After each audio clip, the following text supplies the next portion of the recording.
તમારે એફઆઈઆર કરવી હતી જે પોલીસ અધિકારીઓએ લાઠીચાર્જ કર્યો, જેમના આદેશથી લાઠીચાર્જ થયો એવા ઉચ્ચ અધિકારીઓ પર એફઆઈઆર કરો, એ નેતાઓ પર પણ એફઆઈઆર કરો, એમના પર પણ કાર્યવાહી કરો।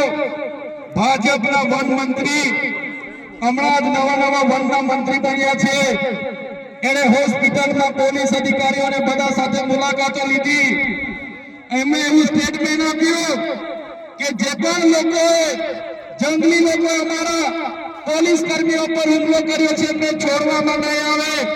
ત્યારે મીડિયા મિત્રો, એ ભાજપના મંત્રી, એમના કલેક્ટર, એમને કહેવા માંગુ છું, છોડવામાં નહીં આવે નહીં। આ આદિવાસી સમાજ છે, અમારા એક પણ અમારા પાડલિયા ગામના એક પણ આગેવાનને ખોટી રીતે હેરાન કરશો તો અંબાજીથી ઉમરગામ નહીં, રાજસ્થાન અને મધ્યપ્રદેશના પણ હજારો આદિવાસીઓ અહીંયા આવીને ઉભા થઈ જશે।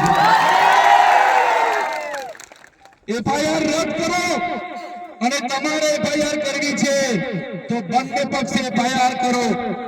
તમારા પોલીસ અધિકારીઓ, વન અધિકારીઓ પર બી એફઆઈઆર હોવી જોઈએ, અને નાના અધિકારીઓ પર નહીં, કોન્સ્ટેબલ, બીટગાર્ડ પર નહીં, પીએસઆઈ, ફોરેસ્ટર પર નહીં, એમના ડીસીએફ પર એફઆઈઆર કરો, એમના એસપી પર એફઆઈઆર કરો, એમના ડીવાયએસપી પર એફઆઈઆર કરો, કેમ કે એમના આદેશથી અહીંયા હિંસા થયેલી છે।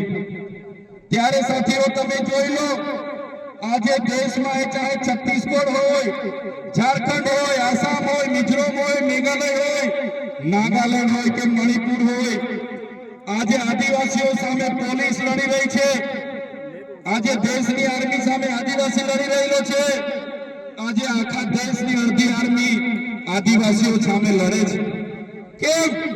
કેમ કે આદિવાસી આજે પોતાની મૂળ જમીન બચાવવાના પ્રયાસો કરે છે, અને આ ભાજપની સરકાર એમના કેટલાક ઉદ્યોગપતિઓને આ જમીનો આપવા માટે, એમના નામે આ જમીનો કરવા માટે આદિવાસીઓની જળજંગલ જમીન છીનવી રહી છે।